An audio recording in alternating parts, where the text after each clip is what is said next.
This is Pinfalls and Pixels, where wrestling meets gaming. In the late 1990s, wrestling was on fire. Millions of fans tuned in every Monday night to witness the war between World Championship Wrestling and the World Wrestling Federation. It was a time of larger-than-life characters, shocking betrayals, and unforgettable moments.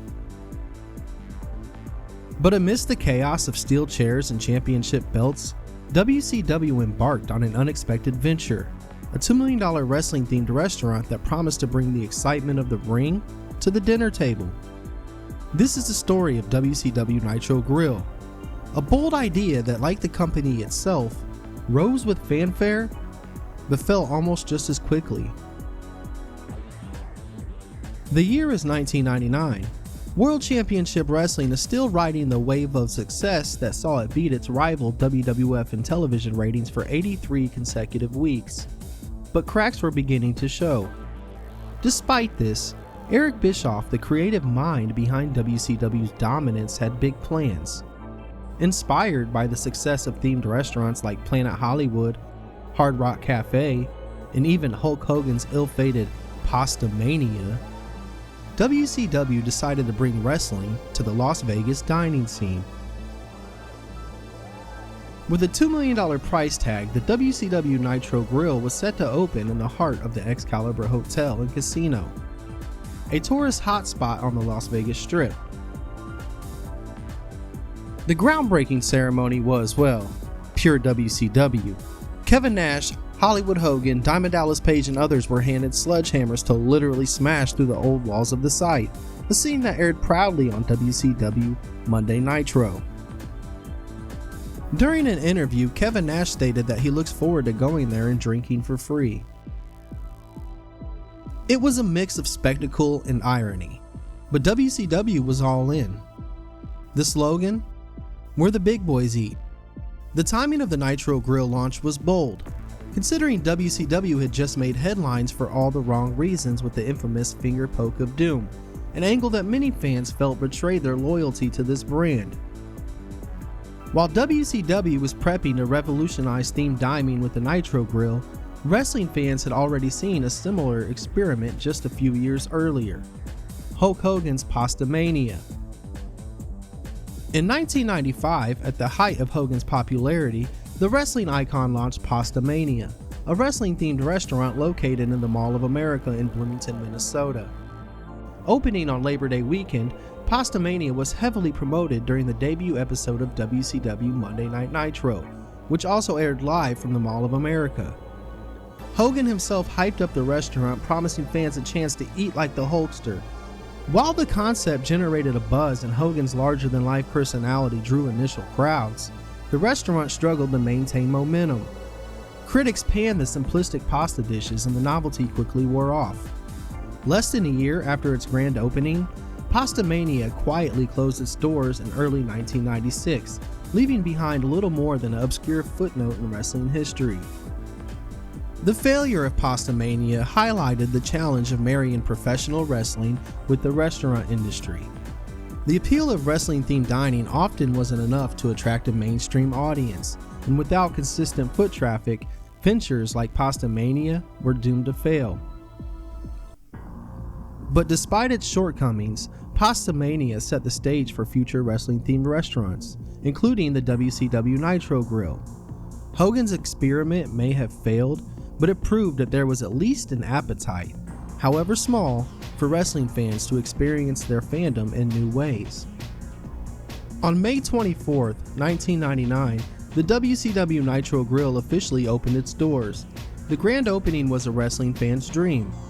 Kevin Nash, Sting, Roddy Piper, and the Nitro Girls mingled with the fans while big screens showcased non-stop WCW action. It was part steakhouse, part fan experience, and part gift shop. Inside, fans could browse WCW memorabilia like Diamond Dallas Page's ring jacket and Sting's iconic baseball bat. Theme bars were modeled after WCW pay-per-views. The Bash at the Beach Bar featured shark tooth booths, while the Road Wild Bar boasted a biker theme. And the servers wore aprons designed like WCW World Heavyweight Championship belts. The menu was one of the Nitro Grill's crown jewels. a feast of pun-heavy wrestling references that fans couldn't help but love.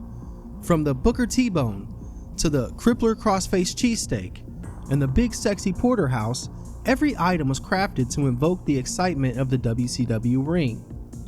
Drinks like the Stinger Splash cocktail and desserts such as the Big Boy Brownie added even more of a flair to the dining experience. Critics were quick to note that the food quality was surprisingly decent for a themed restaurant. Reviews ranged from fairly good to enjoyable, putting it above competitors like WWF New York in terms of dining experience. The restaurant also hosted Nitro watch parties on Mondays, where fans could cheer for their favorite wrestlers on 5 giant screens. Beyond food, the Nitro Grill served as a hub for WCW fandom. Meet and greets with wrestlers, special pay-per-view viewing events, and exclusive merchandise made it a destination for die-hard fans. The walls were adorned with iconic WCW memorabilia. The bars were themed after WCW events. They made every corner of the restaurant feel like a wrestling arena. Despite its exciting concept and prime location, the WCW Nitro Grill was ultimately doomed for several reasons. By the time the Nitro Grill opened, WCW's popularity was already in decline. Ratings for Monday Night Nitro were falling, and WWF's Attitude Era had firmly taken control of wrestling. A restaurant tied to a struggling company can only go so far. The Nitro Grill's heavy reliance on wrestling fandom limited its audience.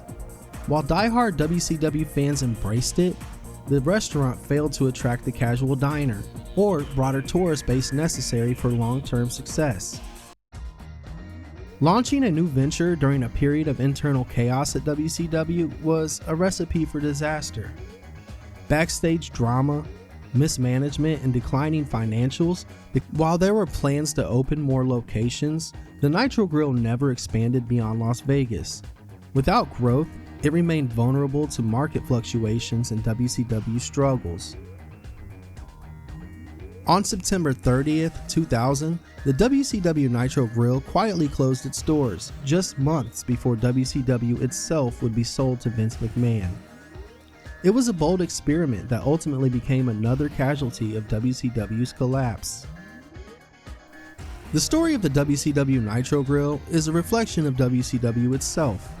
While it failed, it remains a fascinating relic of wrestling's most creative and chaotic era. For fans, the Nitro Grill was more than just a restaurant.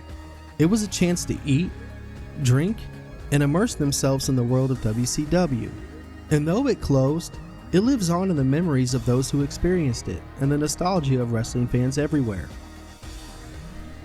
The actual Nitro Grill sign and a lot of the stuff from the grill still lives in Vegas today at future stars of wrestling. The Nitro Grill is another cautionary tale of wrestling promotions trying to expand at stuff they are not good at. Timing, broad appeal, and the ability to adapt to changing market conditions are all critical to success.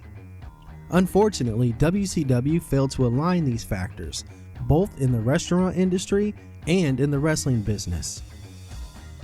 If you enjoyed this dive into wrestling history, don't forget to like, comment, and subscribe. What other forgotten pieces of wrestling history do you want me to explore? Let me know in the comments and we'll see you next time.